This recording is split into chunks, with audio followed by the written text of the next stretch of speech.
Hi kitchen വേൾഡിൻ്റെ പുതിയൊരു എപ്പിസോഡിലേക്ക് എല്ലാവർക്കും സ്വാഗതം. നമുക്കിന്നൊരു ഈത്തപ്പഴ അച്ചാറാക്കിയാലോ? ഈത്തപ്പഴ അച്ചാറാക്കുന്നതിന് വേണ്ടി ഞാനൊരു 200 ഗ്രാം ഈത്തപ്പഴം കുരുവൊക്കെ കളഞ്ഞിട്ട് ഈ ഒരു സൈസിൽ കട്ട് ചെയ്ത് വെച്ചിട്ടാണുള്ളത്. പിന്നെ നമുക്ക് ആവശ്യമുള്ളത് ഇഞ്ചി, വെളുത്തുള്ളി, പിന്നെ പച്ചമുളക്. ഇതെല്ലാം ഞാൻ ചെറിയ കഷ്ണങ്ങളായിട്ട് അരിഞ്ഞു വെച്ചിട്ടാണുള്ളത്. നമുക്ക് പച്ചമുളകൊക്കെ നമ്മൾ ആവശ്യം പോലെ എടുക്കാം. കൂടുതൽ എരിവ് വേണമെങ്കിൽ നമുക്ക് കൂടുതൽ എടുക്കാം. ഞാനൊരു 5 പച്ചമുളക് എടുത്തിട്ടുണ്ട്. പിന്നെ നമുക്കൊരു ചീനച്ചട്ടി ചൂടാക്കിയ ശേഷം അതിലോട്ട് നമുക്ക് ഒരു 4 സ്പൂണ് വെളിച്ചെണ്ണ ഒഴിക്കാം. വെളിച്ചെണ്ണ നല്ലെണ്ണ എടുക്കുക. ഞാൻ വെളിച്ചെണ്ണയാണ് ഉപയോഗിക്കുന്നത്, അതുകൊണ്ടാണ് വെളിച്ചെണ്ണ എടുത്തത്. പിന്നെ അതിലേക്ക് കടുക് ഇട്ട ശേഷം, കടുക് പൊട്ടിയ ശേഷം നമുക്കതിലേക്ക് കറിവേപ്പില ചേർക്കാം. പിന്നെ ഞാൻ അതിലേക്ക് വറ്റൽമുളക് ചേർത്തത് 2 വറ്റൽമുളക് കട്ട് ചെയ്തിട്ടിട്ടുണ്ട്. പിന്നെ നമ്മൾ ചെറുതായിട്ട് അരിഞ്ഞു വെച്ച വെളുത്തുള്ളി ചേർക്കാം.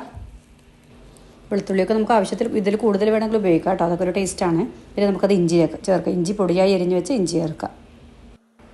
ഇഞ്ചി വെളുത്തുള്ളിയൊക്കെ നമ്മൾ അച്ചാറിന് കൂടുതൽ ടേസ്റ്റ് ചെയ്യുന്ന സാധനങ്ങളാണ്. അതുകൊണ്ട് നമുക്ക് ഇഞ്ചി ഇതിൽ കൂടുതൽ കുറച്ച് വേണമെങ്കിൽ ഉപയോഗിക്കാം. നമുക്ക് വെളുത്തുള്ളി നമുക്ക് അതിൽ ആ ഒരു പ്രത്യേക ഒരു സ്മെല്ല് തന്നെ ഉണ്ടാവും നമുക്ക് വെളുത്തുള്ളി അതിൽ. പിന്നെ അതിലേക്ക് നമുക്ക് പച്ചമുളക് അരിഞ്ഞു വെച്ചത് ചേർക്കാം. പച്ചമുളക് കൂടി ചേർത്ത ശേഷം എല്ലാം കൂടെ ആദ്യം നന്നായിട്ട് മിക്സ് ചെയ്യുക.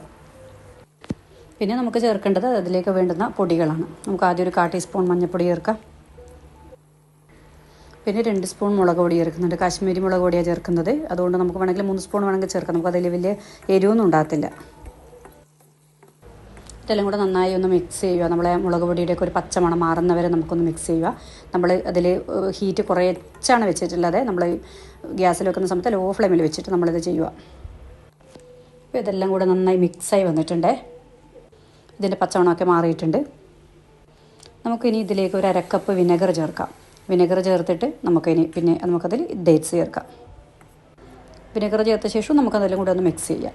നമ്മളിത് വേറെ വെള്ളം ഒന്നും ഇപ്പോൾ ചേർത്തിട്ടില്ല. നമുക്കതുകൊണ്ട് ഇതെല്ലാം കൂടെ ഒന്ന് മിക്സ് ചെയ്യാം. ഇതൊന്ന് തിളച്ച് വരുന്നുണ്ട്. നമുക്കന്നേരം ഇതിലേക്ക് ഒരു 1/4 ടീസ്പൂൺ ഉലുവ പൊടിച്ചത് ചേർക്കാം. ഇനിയാണ് നമ്മളിതിലേക്ക് ഡേറ്റ്സ് ചേർക്കുന്നത്. നമ്മൾ കട്ട് ചെയ്ത് വെച്ചിട്ടുള്ള ഡേറ്റ്സ് ചേർക്കുന്നത്. അതിൽ പ്ലേറ്റോട് ഇടാൻ പറ്റുന്നില്ല. അതിൻ്റെ പ്ലേറ്റിൻ്റെ ഇടയിൽ കുറച്ച് പിടിച്ചതുപോലെ ഉണ്ട്. ഞാനതുകൊണ്ട് കൈകൊണ്ട് എടുത്തിടുന്നതാണ്. നമുക്ക് ഈത്തപ്പഴ അച്ചാർ നല്ല ബിരിയാണിയുടെ കൂടെയൊക്കെ കഴിക്കാൻ നല്ലൊരു ടേസ്റ്റാണ് കേട്ടോ. എല്ലാവരും ട്രൈ ചെയ്യണേ. പിന്നെ ഈത്തപ്പഴം ഇട്ട ശേഷം നമുക്ക് നന്നായിട്ട് മിക്സ് ചെയ്യാം. നമുക്ക് ആ ഈത്തപ്പഴത്തിന് ആ ഫ്ലേവറൊക്കെ നന്നായിട്ട് പിടിക്കുന്നവരെ നമുക്കത് മിക്സ് ചെയ്യാം. ഏകദേശം നന്നായിട്ട് മിക്സായി വന്നിട്ടുണ്ട്. അതിനുശേഷമാണ് നമ്മൾ ഉപ്പ് ചേർക്കുന്നത്. നമ്മളതുവരെ ഉപ്പ് ചേർത്തിട്ടില്ല. നമ്മൾ ലാസ്റ്റാണ് ഇതിൽ ഉപ്പ് ചേർക്കുന്നത്. ഞാൻ 1 സ്പൂൺ ഉപ്പാണ് ചേർത്തിട്ടുള്ളത്. ഞാനത് കുറച്ച് ക്വാണ്ടിറ്റി എടുത്തിട്ടുള്ളൂ. അത് നോക്കിക്കഴിഞ്ഞിട്ട് നമുക്ക് ആവശ്യമുണ്ടെങ്കിൽ പിന്നെ കൂടുതൽ ചേർക്കാം. ഉപ്പ് എല്ലാത്തിനും എത്തുന്നത് വരെ നന്നായിട്ട് മിക്സ് ചെയ്യുക. ഇത് നന്നായിട്ട് മിക്സ് ആയിട്ടുണ്ട്. ഇത് നല്ല ഡ്രൈ ആണ് ഈ പിക്കിൾ ഉണ്ടാകുന്നത്. ഈ അച്ചാർ നമ്മൾ ഒരുപാട് വെള്ളം ഇതിൽ ചേർക്കില്ല. ഇത് നല്ലൊരു ഡ്രൈ ആയൊരു പിക്കിളാണ്. പിന്നെ നമ്മൾ ഇതിലേക്ക് അവസാനമായി ചേർക്കുന്ന ഇൻഗ്രീഡിയൻസ് ആണ് നമ്മൾ അച്ചാർ പൊടി ചേർക്കുന്നുണ്ട്. ഒരു 2 സ്പൂൺ അച്ചാർ പൊടി നമ്മൾ അവസാനമായിട്ട് ഇതിൽ ചേർക്കുന്നുണ്ട്. നമുക്ക് അച്ചാർ എന്ന് പറയുമ്പോൾ തന്നെ നമുക്ക് അച്ചാർ പൊടിയുടെ ഒരു ആ മണം, അതുകൊണ്ട് ഞാൻ കായൊന്നും വേറൊന്നും ചേർത്തിട്ടില്ല. നമ്മൾ അച്ചാർ പൊടി ഉപയോഗിക്കുന്നില്ലെങ്കിൽ മുളക് പൊടിയെ ചേർക്കുന്നെങ്കിൽ നമ്മളതിൽ കായ ഉപയോഗിക്കണേ. ഞാനതിന് പിക്കിൾ പൗഡർ തന്നെ യൂസ് ചെയ്തു. അതുകൊണ്ട് പിന്നെ ഞാനതിൽ കായൊന്നും വേറെ ചേർക്കുന്നില്ല. ഇതിപ്പോൾ നല്ല ഡ്രൈ ആണുള്ളത്. അപ്പോൾ നമുക്ക് കുറച്ചൊരു 1/2 ഗ്ലാസ് വെള്ളം ഇതിലേക്ക് ചേർക്കാം. നമ്മളിപ്പോൾ ഒരു 1/2 ഗ്ലാസ് വെള്ളം ചേർത്താലും അത് തണുത്ത് കഴിയുന്ന സമയത്ത് അത് ഡ്രൈ തന്നെ ആയിരിക്കും കേട്ടോ. ഈത്തപ്പഴം നന്നായിട്ട് അതിൻ്റെ വെള്ളം നല്ല വലിച്ചെടുക്കും. പിന്നെ അതൊരു ഡ്രൈ പിക്കിൾ തന്നെ ആയിരിക്കും അത്. ആ വെള്ളം ഒഴിച്ച ശേഷം നന്നായി മിക്സ് ചെയ്യുക. എല്ലാ അരപ്പും ഈത്തപ്പഴം എല്ലാം നന്നായിട്ട് മിക്സ് ചെയ്തെടുക്കുക. എല്ലാം കൂടെ നന്നായിട്ട് മിക്സ് ആയിട്ടുണ്ട്. അപ്പം നമ്മളിപ്പോൾ വെള്ളം ഒഴിച്ചതല്ലേ, ആ വെള്ളം ഒഴിച്ചതുകൊണ്ട് നമുക്കതൊന്ന് തിളച്ച് വന്നോട്ട്.